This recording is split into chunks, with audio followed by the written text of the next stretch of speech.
And I would like to introduce Robert Giles, Director of Division of Elections from the Secretary of State Office, that's going to be able to provide us today with a briefing on the new election law changes.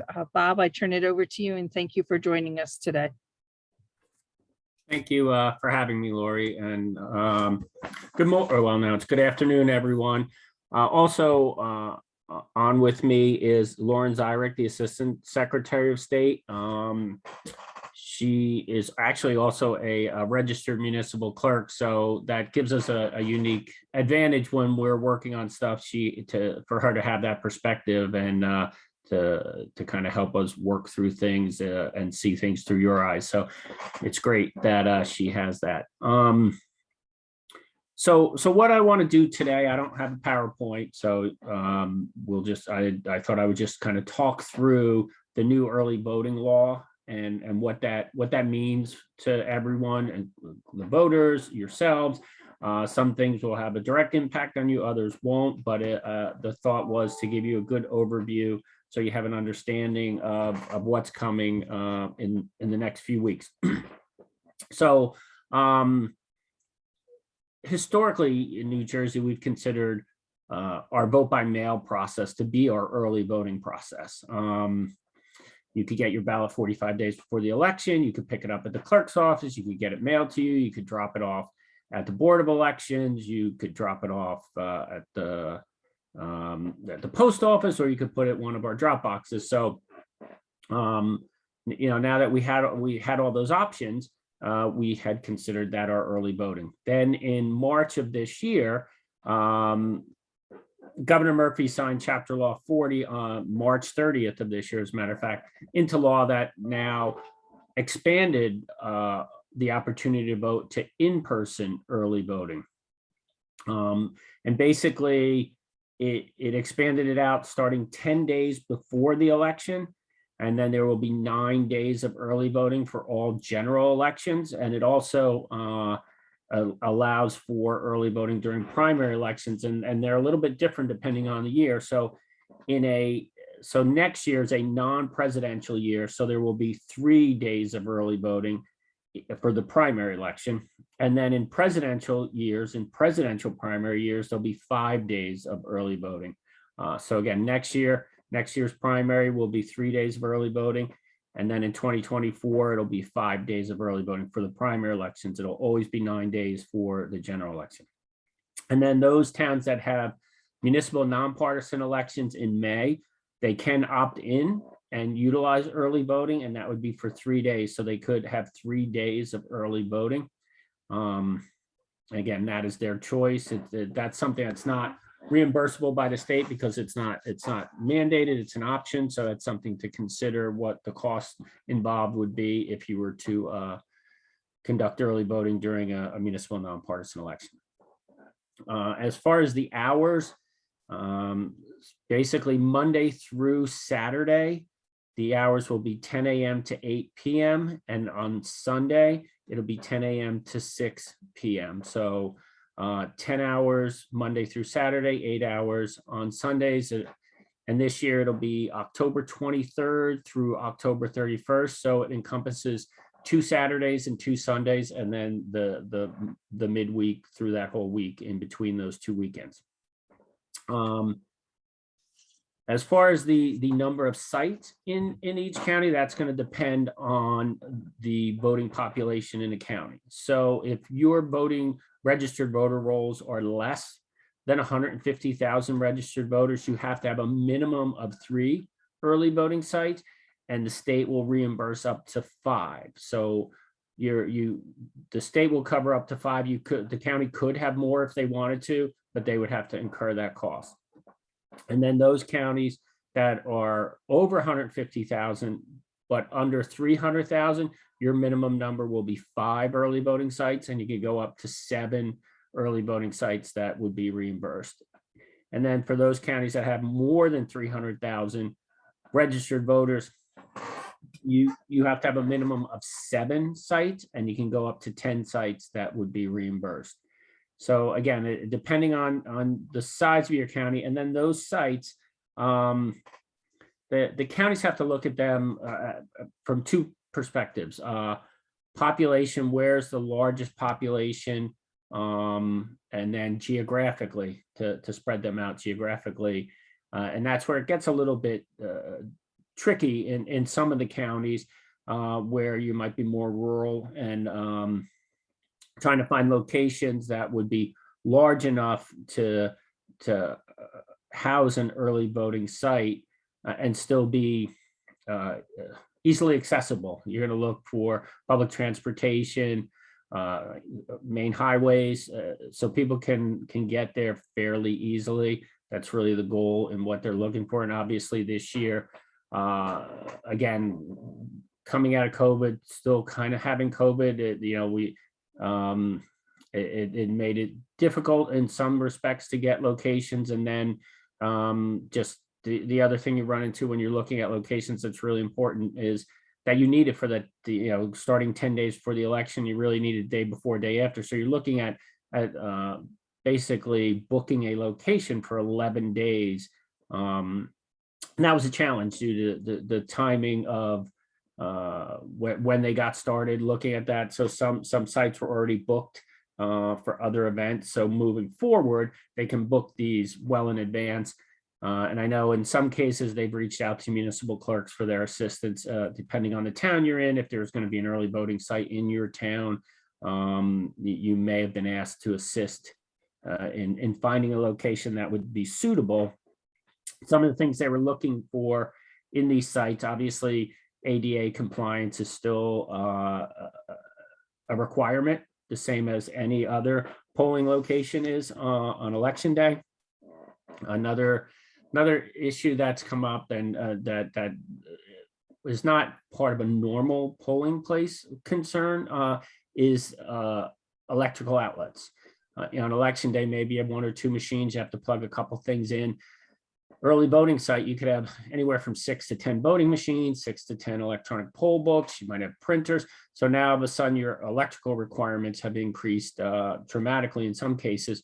So that was a consideration to make sure there would be enough outlets throughout the room that you're going to use, what that room layout looks like. Was it conducive to the kind of the flow you're looking for with voters? So that was definitely another consideration. Obviously, security is another concern that they were looking at when they were looking at these locations, because the equipment's going to be sitting there, for those 9 nights of voting and being turned on and turned off each day of early voting. So they definitely wanted to look at the physical security of the buildings themselves. What the rooms look like. Are the rooms, can you lock the rooms up? Are the rooms accessible to the public after hours? Those were really important factors when they were looking for these sites. So I'll open it up. That's just kind of, we're getting a little feedback there. That's kind of an overview of the law. Before I go further, were there any questions in the chat? Or No, Bob, we're good. There Okay. was no questions. Okay, so far so good. So as far as once the sites are selected, and now we're moving towards opening up for early voting, the number of e-poll books, electronic poll books, that's another big thing that's a change this year, because early voting allows a voter to go to any one of these locations, whether it's 3, 5, 7 in your county. You as a voter can go to any of those and vote your unique ballot style for your town at any of those locations. And as a result of that, we've had to purchase electronic poll books for the entire state, and in some counties they had to purchase new voting equipment that can handle having all the ballot styles. So all the ballot styles in your county, if you have 33 towns, then you have 33 different ballot styles. And then if some of those towns have wards, you could have even more. So the newer voting equipment can store all those ballot styles electronically. For those of you who for years have been using the ABC Advantage, that's just basically, it's a paper overlay onto just buttons. So they can only be set up for one ballot style at a time, and that's why we had to go to new equipment for the voting machines. But jumping back to the e-poll books, because any voter can go to any site, you need the entire county list of registered voters on that electronic poll book, so you can keep track. And then one of the things that will occur during early voting is that these e-poll books must all talk to each other, and I'll get into what that's going to look like in a few minutes. But the main reason is you don't want somebody to go to site A and then they vote at site A and then drive to site B to cast a ballot again. So all those poll books within your county need to talk to each other in real time. So the number of those poll books, and I'll get into kind of that a little bit more, but the number of voting machines and e-poll books in each site will depend on the size of the location. So maybe in a more densely populated area, you might put 10 e-poll books and 10 voting machines, and maybe one of your outskirts or your outliers where you don't expect a larger turnout, but you need to do that for convenience for, say, the population that lives maybe on the west side of the county versus the east side of the county. You might only put 4 to 6 in those locations as far as e-poll books and voting machines. There's going to be a bit of a learning curve this year with that, trying to get a sense of what works and what doesn't work. So, they're going to err on the side of putting more equipment out this year, treating it almost like a presidential election year, where that's where we normally have our largest turnout. So we're looking to rather have more equipment out there this first time than have lines. So you may see that increase. And again, so based on that, that's based on the size of the location you were able to get. When you start thinking about setting up 6 or 10 voting machines and then 6 or 10 workstations, you've got a table with 2 electronic poll books, 2 board workers. The size definitely comes into play on that. The other piece of equipment that'll be out in a polling place in an early voting site this year is we're sending out an administrative laptop and monitor, because one of the requirements is, just like a polling place, the sample ballot has to be posted on the wall. But in a county like Bergen, where you have 70 municipalities, it's just not feasible to hang 70 sample ballots around the room. You might not even have enough room to hang that many sample ballots. So in the legislation, they allowed the sample ballots to be displayed electronically on a monitor. So the state purchased a laptop and monitor. So there'll be a PDF version of every sample ballot on this laptop. So if a voter wishes to see their sample ballot prior to voting, they'll be able to see it on this monitor. They'll just ask, and the person working the laptop will be able to bring it up for them. We're also going to utilize this laptop as to have some of our backup stuff on there, meaning a backup voter list can be loaded on that electronically. A street list can be loaded on that, just in case you need to look somebody up that's not in the poll book. You need to find out where they vote. The electronic poll books will not be able to determine for a non-registered voter what ballot style that individual would get. So we can utilize this separate laptop to look them up, to see what municipality, ward, and district they're in, to make the determination of what ballot style to put in for them. And then as far as the number of board workers, again, that's going to be completely based on the number of e-poll books and voting machines. You obviously need at least one poll worker per electronic poll book. And some counties, especially this first time, because it's new equipment, they're going to put 1 board worker for each voting machine. Some counties may put 1 board worker per 2 voting machines, but I don't think they'll go beyond 2. So, if you have 10 poll books, 10 machines, you could have 15 to 20 board workers in that particular location. And of those board workers, one of the questions that came up was dealing with a challenge. Normally, you have 4 to 6 board workers. If there's a challenge, They would take the information, and then the 4 or the 6 of them would vote on that challenge and make the determination. It would just be unmanageable if you had 15 or 20 to have all of those have to come together to review the challenge and vote on it. So the counties will assign 6 of the board workers, say 6 out of the 15 or 20, to be the board workers that will hear challenges. And no one party can have a majority of those 6. So you could have, the optimal is, 3 Republicans and 3 Democrats. If for some reason you have a lot of unaffiliated, then you would balance it out, 3 Republicans, 2 Democrats, and unaffiliated. So this way, no one party has a majority vote. And then in addition to that, 2 of the early voting board workers will be assigned to sign the paperwork, and they cannot be of the same political party. Again, a Republican and a Democrat, or a Democrat and unaffiliated, as long as they're not of the same political party, they will be assigned to sign the paperwork at the end of the night for transporting ballots and stuff like that. What's new is there will be what's called a supervising board worker, at least 1, potentially 2, depending again on the county's decision and the need. And basically, this supervising board worker will be managing the location. They're going to get additional training beyond what a regular board worker will get. They will be given a binder with all the information, checklist, instructions, and they will be there to troubleshoot any problems. They'll have a little more training on the electronic poll books and on the voting machines to help get everything set up, make sure everything gets shut down each night properly. So this way, we hope that by having these supervising board workers, will make things go a bit smoother. As far as the salary for the board workers, a regular board worker will get $14.29 an hour. It's an odd number, but that is based on election day, where a board worker gets paid $200 for the day, and it's a 14-hour day, works out to be $14.29 an hour.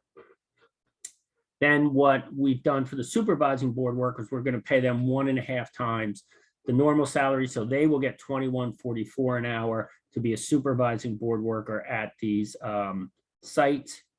The regular board workers, even for all regular board workers this year, only they're going to get an extra $30 for training, because some of them were brought in to be trained in the spring. And now that we have electronic poll books, we have to bring all the board workers back for training. So there's a one-time $30 training stipend this year that's been added. We're still at a point where we need board workers. So if you know of anybody who wishes to be a board worker, or if you know somebody who might make a really good supervising board worker, please let your county board of elections know. The salary is still at $200, even though we paid $400 for the primary election. That was basically an emergency situation where we're about a week out from the primary election. And we had a lot of counties that were less than 50% of their board workers. So we had to take the step to get more folks in. We activated the National Guard, but that's not going to get us all the board workers we need to run a statewide election. It takes about 26,000 board workers. So we increased it by an extra $200 to get us over the hump for the primary election. But that's not the case for the general, where we are at $200 for the day on election day. So I see there's several questions. Before I move off of that, Lori, if you want to go through the questions before I move on to getting into the voting machines and the e-poll books a little bit more.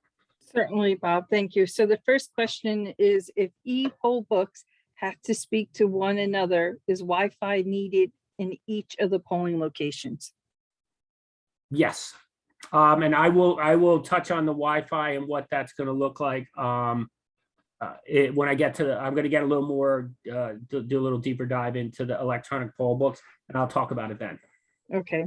The next question is, who delivers the electronic poll book, the municipal clerk or the county? So my advice, well, for the early voting, the county will, most likely the Board of Elections.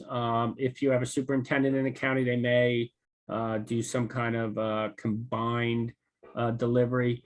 But for the early voting sites, my understanding is the counties will be delivering to those sites. As far as election day, again, because we have to have electronic poll books on election day, and I'll talk a little bit more why we need them for election day. But I would reach out to your Board of Elections to see if there's any change in the delivery for election day. And again, if there's an early voting site in your town, they may have already spoken with you, or they may look for your assistance as it relates to the delivery. But definitely reach out for election day. The delivery of the electronic poll books is going to be different, most likely, than your normal delivery process. Okay. The next question is, what happens to the master poll workers?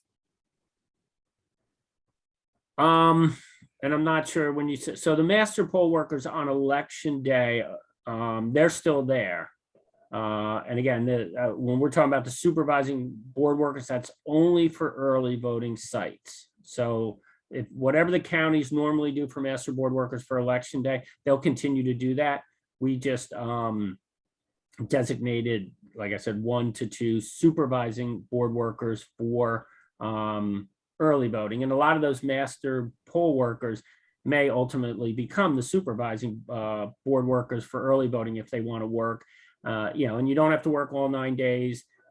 Some people will want to, others may only be able to work the weekend. So that's 4 of the 9 days. So maybe they work the 2 weekends, or vice versa, they work during the week. So they will definitely be utilized. So again, if you have a concern or question, speak to your Board of Elections to see how they're addressing the master board workers. Okay.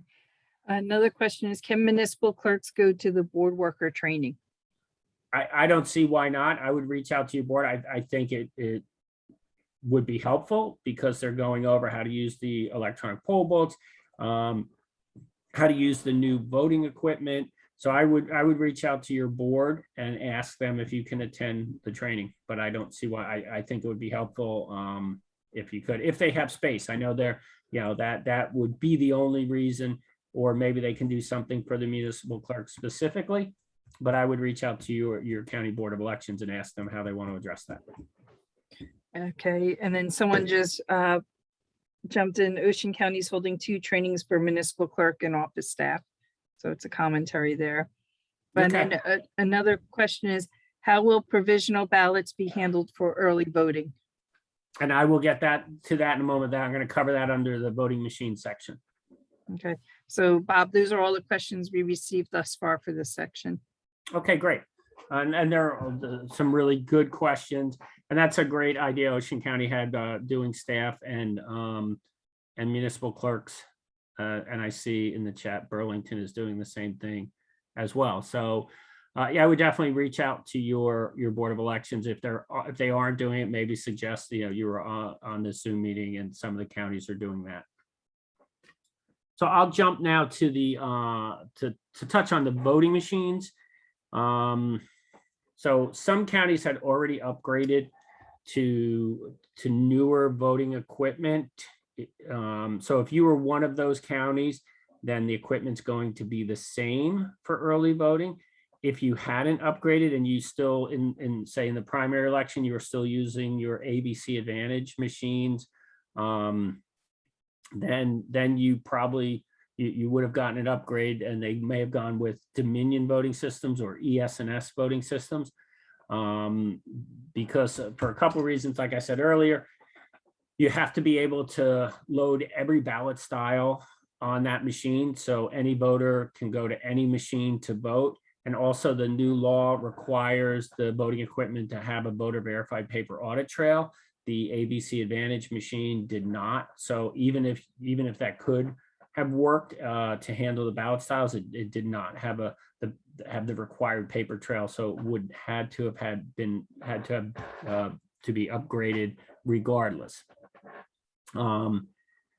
As far as the emergency voting and provisional voting, so for provisional voting, what's different on the new equipment that they'll be using in the early voting sites is the voting machines themselves will now allow a provisional voter to vote on the machine. So there's basically two systems for the most part that are being used throughout the state. The ES&S Express Vote Excel, except in Sussex, has just a regular express vote. And then Dominion has their ICX and ICP, and the only county that's different for Dominion is Salem. They have a slightly different solution.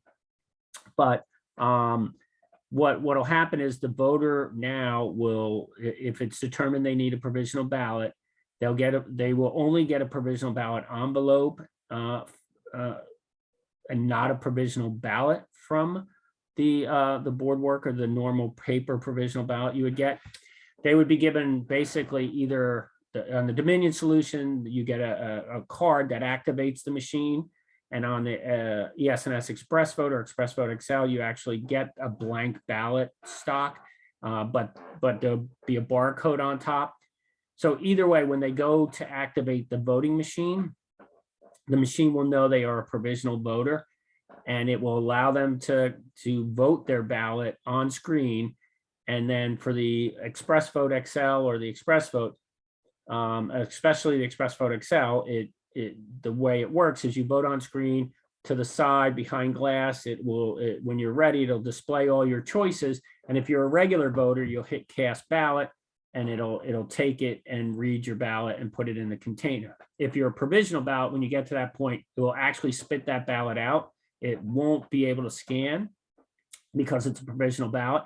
And then at that point, you'll put it in the provisional ballot envelope like you would a normal provisional ballot and bring it back to the board worker, and they will put it in the provisional ballot envelope. So the only difference really is instead of the board worker handing them a normal paper provisional ballot, they're either going to hand them a card activator or a blank ballot to bring over to the voting equipment. What's nice about this is it now makes provisional voting ADA compliant, because you can use the ADA component of a voting machine to cast your provisional ballot. So that's definitely something new. So again, the envelopes will be delivered in the provisional ballot bag. There just won't be ballots in that bag.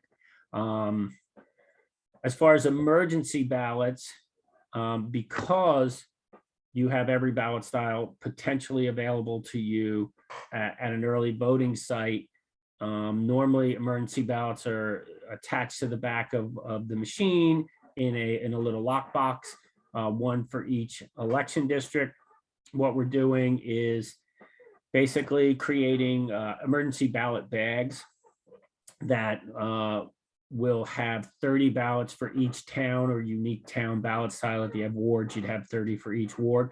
They will be put in a container, and then if for some reason all the voting machines become inoperable and you have to go to an emergency ballot, they would find the town, pull out the bag, and basically follow the normal what we do for provisional voting. When you open the provisional ballot bag, there's an inventory and chain of custody sheet. They'll follow that.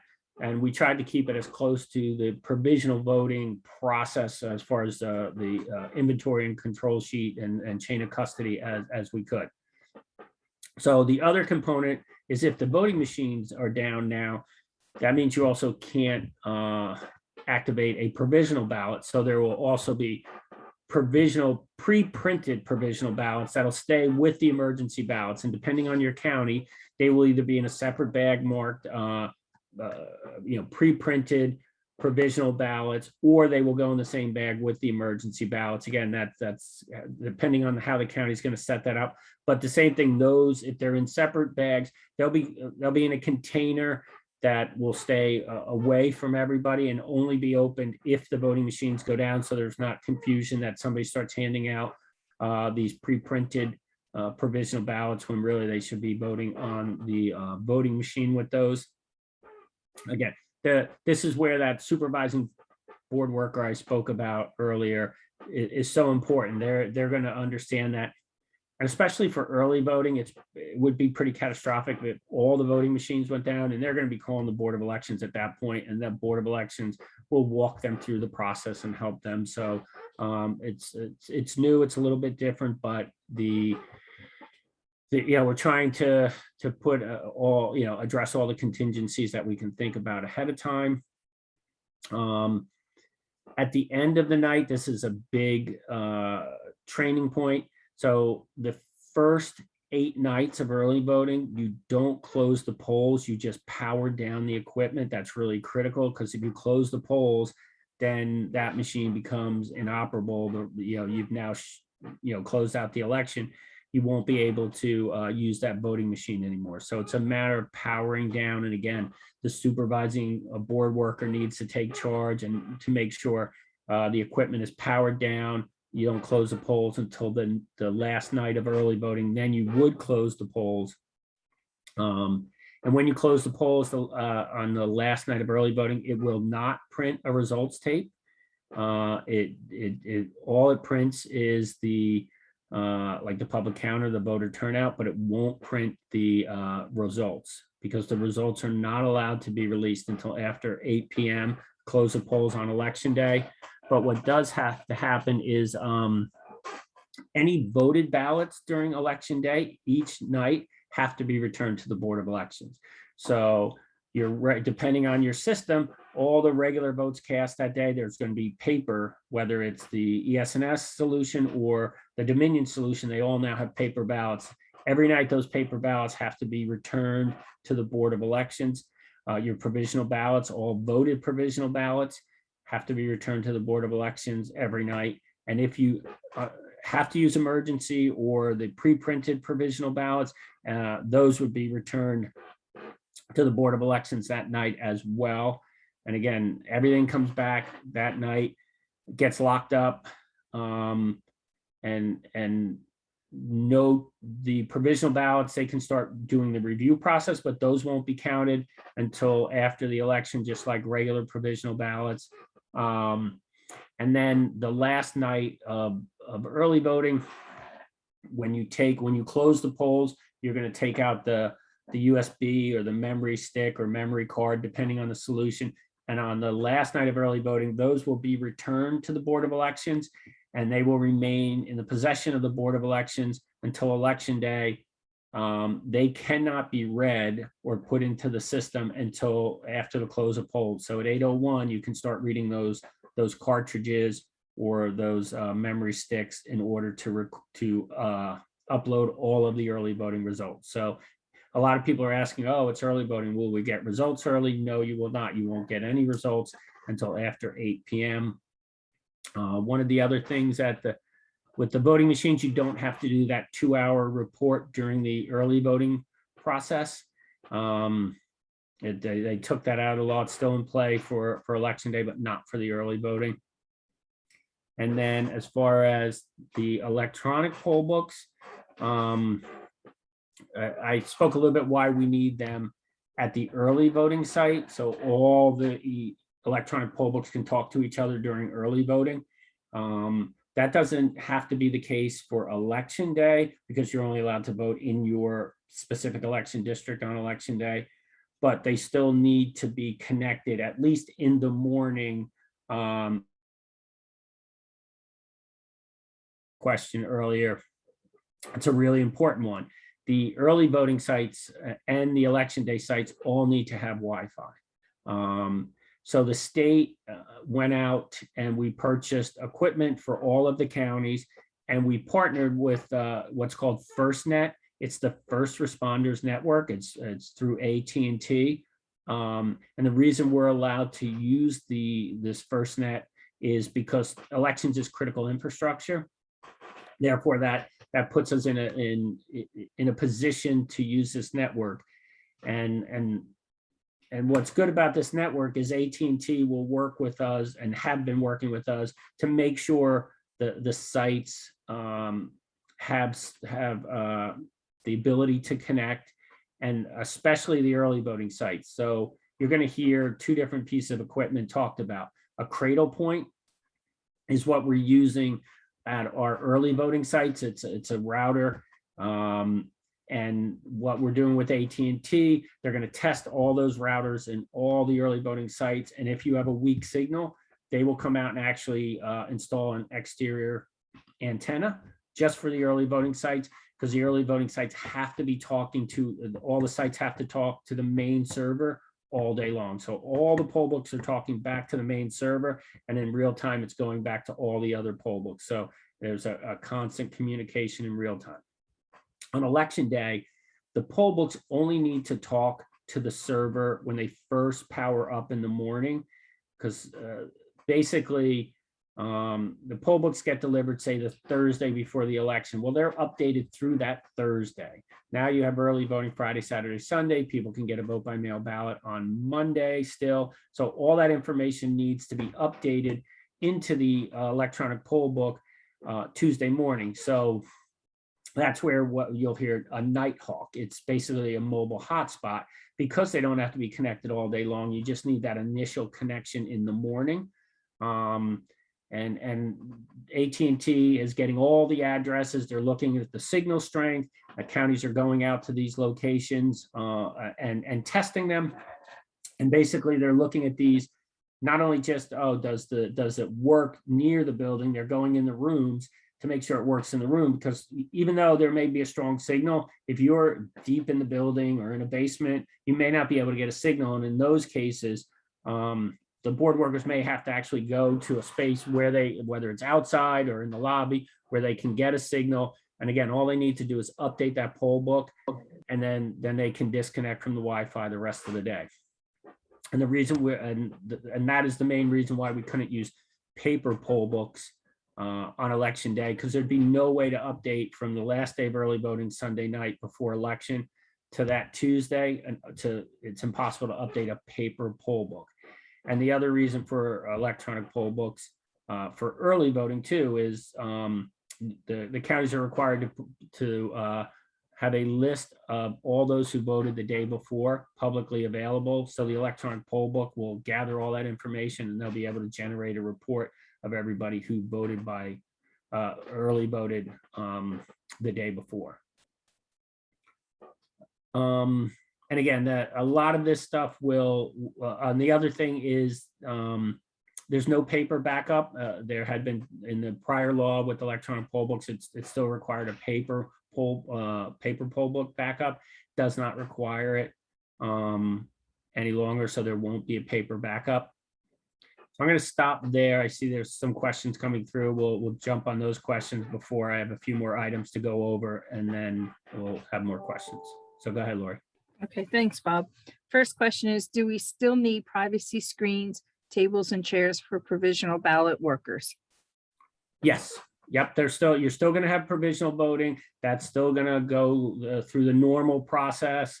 I should say, depending on the county. So you still need them set up in case you find yourself where you're in an emergency situation. You may not need as many. So if they can do it on the voting machine, they're going to vote provisionally on the voting machine. But if for some reason they had to use the emergency ballot or the emergency provisional ballot, you'd still want a screen set up for those folks. I believe there's one county, I think it's Essex County, that is still doing hand marked paper ballots for early voting. They're going to have a ballot on demand printer there. So again, check with your county, but for the early voting sites, you will need at least some booths just in case. Okay. And just want to confirm early voting is going to be from October 23rd to October 31st, with the time from Monday through Saturday from 10 a.m. to 8 p.m. and on Sundays from 10 a.m. to 6 p.m. Correct? That is correct. Okay. Next question is, will clerks receive a list of who voted early to give to the poll workers like they do for absentee ballots? No, that's a great question. And that's exactly why we're doing the Wi-Fi connection, so you don't have to run around election morning like you do with the list of those who applied for a vote by mail ballot. That on election morning, when they turn on those electronic poll books, they will get all the updates they need at that time. The only time you might have to do something like that is if they cannot establish a connection or a signal at all. You know, if you're, depending where the election day location is, that could be a challenge in some areas where you just don't have a signal. In those cases, the counties will deal with those separately as how they're going to manually, because there's a way to manually update those electronic poll books on election morning. So there, you know, you guys might be asked to assist with that, depending how that goes and what that looks like. Okay. Next, can you clarify what goes back to the county each evening for early voting? So definitely all voted ballots have to go back. And then the voting authority tickets, and we're still going to use the same voting authority ticket process as we have in the past. So the voting authority tickets will go back as well. But so really those are the main things that'll go back, are the ballots, any voted ballots, voting authority tickets. That's probably pretty much it. I don't believe there's any. You know, there might be a form or two, depending, like they may want payroll back. The counties may want some forms, you know, if they have you fill, the board workers fill stuff out daily. But that's really it. The kind of the ballot transfer forms will get filled out. So really everything heavily revolves around the return of the ballots, the voted ballots. Okay. Then a next question is, are there specific or separate instructions if you're having a municipal election? At the same time, or if you're going to, if you're talking about the May nonpartisan election, we can have that conversation another time. But if you have a May election going on, I mean, a nonpartisan election going on during the general election, there really isn't much difference other than any, you know, folks in your town can go to any of the locations and early vote on your ballot. Okay, and the question was related to a nonpartisan election in November. Okay, so They clarified it. Yeah. The next question is, what are the electronic books? Are they tablets? Yeah, so two of the vendors basically are iPads and one is a Microsoft Surface Pro. So they're basically tablets, depending on the vendor your county went with. They're putting a stand. And again, that it would be really helpful if your counties haven't reached out, if you reach out and ask for training so you have a better understanding of what those are, just in case you get a question on them. Because some people may be more comfortable calling their municipal clerk to say, hey, I was down here voting and whatever. You may end up getting those calls, and if you can answer them, that would be great. If not, you will forward them to the Board of Elections or the superintendent or a county clerk, depending on the question. Okay. The next question is, how long will the downloading of the poll books take in the morning, approximately? If lengthy, we need to plan the timing of that before the polls open. So we're still testing that. It should not take long because you're not downloading the entire voter registration file. You're basically downloading from the time they left. So any changes to the system, say from Thursday through Tuesday, we're calling it a Delta file. That gets uploaded into the poll book server, and then the server will go out. We're doing some testing in the next week or two to have a better understanding of what that is going to look like, and that's a really good point as to just knowing, don't wait till 5 minutes before the polls are expected to open and then go up, turn on your poll books. That's going to be one of the first things, especially if you have to take them outside of the room or you have some other issue with the Wi-Fi. That's one of the first things you're going to want to turn on and get up and running. Okay. And what does voting ballots mean?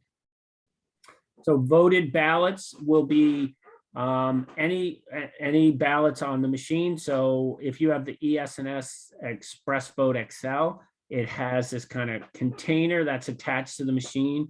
So each night that container comes off and they put an empty container on, and that container goes back to the Board of Elections. If you have ES&S or the other type of or ES&S, a specific ES&S machine or the Dominion solution, those ballots get printed out on a ballot on demand, a ballot marking device, and they get walked over to a scanner and they get run through a scanner. So any ballots that are fed into that scanner each day, those are returned at the end of the night. And again, provisional ballots, those that are cast, you don't have to return any blank ballots. You don't have to return any unused envelopes every night, but you do have to return the voted ballots. So it's voting machine ballots, provisional ballots, and if you use emergency or the pre-printed provisionals, all would have to go back each night. Okay. Will judges be on standby for referred voter issues throughout the early voting period? So the courts have been notified, and the AG's office will be available. They're working out the logistics, and we've not gotten a schedule from the courts yet, but they are aware that the time frame for early voting. Okay. The next question is, understanding that the results cannot be announced until after 8 p.m. on election day, are the results on early voting cartridges allowed to be counted prior to 8 p.m. on election day, or does it depend on the county?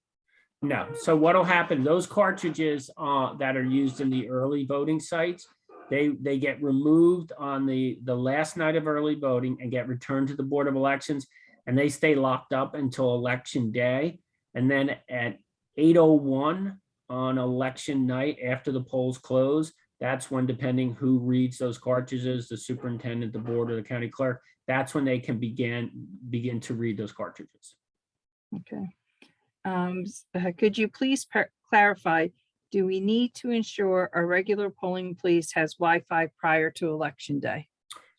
No, and that's another really good question that's why the state stepped in and partnered with FirstNet. We purchased the Nighthawks I was talking about, the mobile hotspots. We purchased 3,400 of those, and the counties will deploy those to every site, because we were finding ourselves looking and trying to figure out if we have to test each building's individual Wi-Fi to make sure it works. That was just unmanageable.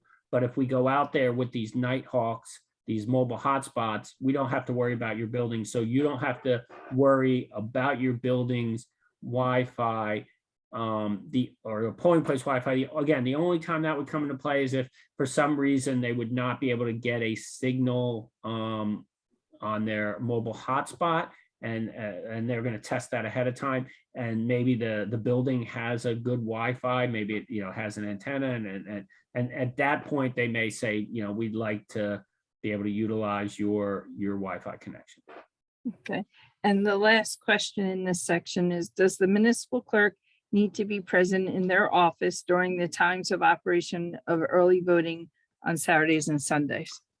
There's no requirement for that. And again, depending on your county, if there's an early voting site in your town and you've worked something out with the Board of Elections where you're going to assist, but you're not required to be in your office during the early voting period. Okay. And those are all the questions in that section, Bob. Okay, great. So just moving along, as far as just regular supplies, and I kind of covered this, the supervising board worker is going to have this binder with everything from soup to nuts, how to run the site. As far as the supplies, it's going to be different, not only for early voting, it's going to be a bit different for election day voting. And we talked a little bit about that. That was one of the questions. So the regular supplies will get, everything's going to get delivered for early voting to the early voting site. The bags with, all the kind of ancillary stuff they need. They're going to need seals, they need forms, the electronic poll books, the voting machines. And what most of the counties are doing, if they can't lock the room and prevent people from getting into the room, they are purchasing cages or carts to put everything in. The e-poll books come in their own container, like a suitcase kind of container, so they can close those and put a seal on them every night, or they can purchase a cage. I know, again, due to the supply chain issue we're having because of COVID, not everybody can get all the cages that they wanted to. So in some cases, they may put some of it, like the ballot should be locked. The unvoted ballot should be locked up every night. and the forms and all that stuff will get locked in these cages or carts each night. And then whatever's not returned each evening. So depending on your election day solution, whether the supplies are going to change much for the municipal clerks, it really is how they're going to deliver those electronic poll books. Some of them are rather heavy. The concern is can the board workers get them back, come and pick them up. So again, work with your individual county on what the supplies are going to look like, what your role, if any, to assist during the early voting, but definitely there will be some changes on election day due to the electronic poll books that will impact you. So one of the other things that you guys may get questions on is the challenger process, and that has changed for early voting. I'm just going to read a little bit from the law, and then I'll talk about it. And this is 19:15A-2, appointment of challengers for early voting. So the chairperson of the county committee of any political party that has duly nominated any candidate for public office to be voted for at an election by all the voters within the county or any political subdivision thereof greater than a single municipality. And then for a single municipality only or any subdivision thereof, then the chairperson of the municipal committee party making such nominations within and for such municipality may appoint 2 challengers for each grouping of candidates choosing to be grouped together on the ballot for each early voting site in a chairperson's county or municipality as the case may be. So for county races and above, the county chair will appoint 2 challengers to represent all the candidates on the ballot at each early voting site. And then when you go down to the town level, and that's Republican and Democrat, and then when you go down to the town level, the municipal chair will appoint 2 challengers on behalf of all the municipal candidates. So if you have a mayor and council up, they get 2 challengers to represent them at each early voting site, to represent all of them. The candidates themselves are still allowed to be challengers, but they can only have 2 challengers based on their grouping. Then if 2 or more candidates choosing to be grouped together on the ballot do not belong to an organization represented by a county or municipal committee of any political party, as the case may be, the candidate listed on the highest position on the ballot for that grouping of candidates may appoint 2 challengers for that grouping of candidates for each early voting site in the county or municipality, as the case may be. So same thing here. If there is a county, say somebody's running for sheriff, for assembly, senate, and governor, the gubernatorial candidate would name 2 challengers for each early voting site for all of those candidates that are grouped together. And then a candidate who is not grouped with any other candidate on the ballot may appoint 2 challengers for each early voting site at which the candidate is to appear on the ballot. But only 2 challengers shall be allowed for each early voting site to represent all the candidates choosing to be grouped together. So basically, if it's county chair, municipal chair, highest ranking, if say the Green Party puts up candidates, and then if you're truly are a lone candidate, not grouped with anyone else, then you would be able to select your own challengers. And again, even with that, that's potentially a lot of challengers that could be in an early voting site. And even without COVID, getting that many people in could be difficult. With COVID, we'll add an extra challenge to that. And then just the one other thing, as far as PPE, the counties are going to be reimbursed for any PPE they need: masks, gloves, sanitizer. They're using disposable stylists, or because now we have to sign the electronic poll book and stylus for the voting machine, so people don't have to touch the screen. So again, depending on where we are with mask mandates, At that time, we're still, you know, a little less than a month away. So we'll see where we're at that time for other PPE or where we are with masks. So that's everything I wanted to go over. I see we have a few minutes. I see some more questions. And if you have any other questions, that go ahead and throw them in the chat. But so I'll open it up now. Lori will catch up and see if any new ones come in.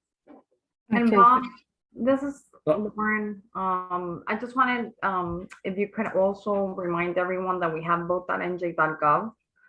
So if you want to let your voters know that they can go to vote.nj.gov, they can find, are you registered, the early voting locations, the polling place locations, the secure ballot drop locations. But also we have a lot of flyers. We have in-person early voting flyer, 3 ways to vote flyer, the poll worker flyer. So we're just trying to make sure that it's easy for everyone. That's a good point. Thank you.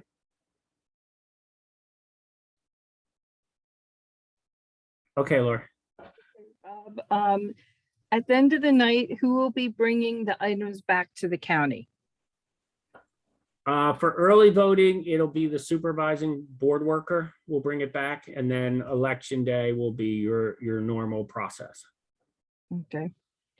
And then will voters be required to wear masks? So I didn't even see that in before. So right now, you know, we're not sure where that is. We haven't put anything out formally on that. So, but as we get closer, we'll probably address that depending on where we are with CDC guidelines. Okay. How can you verify a signature on an electronic device?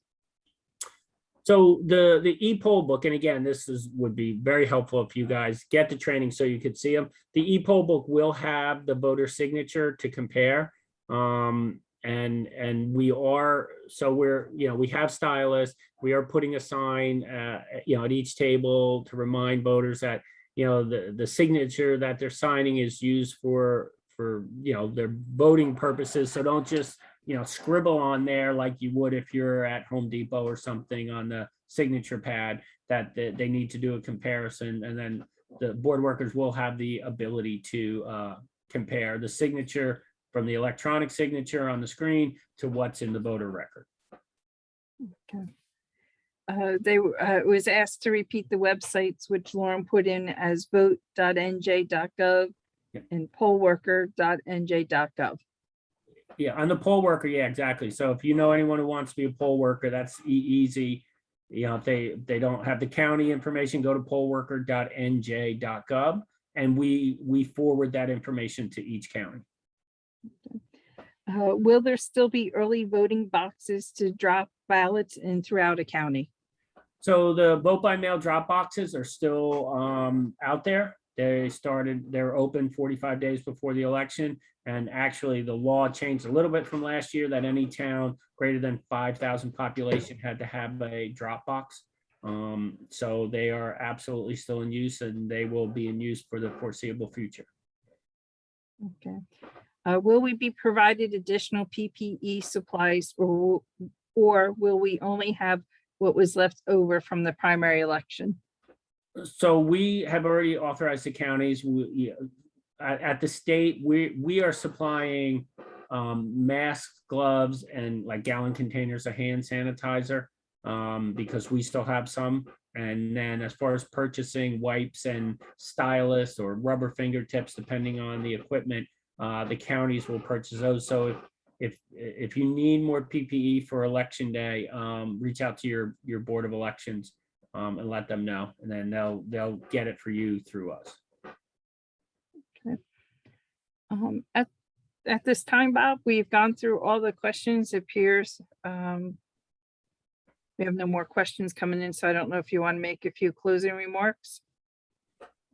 No, this was great. We stayed pretty close to time, which is fantastic.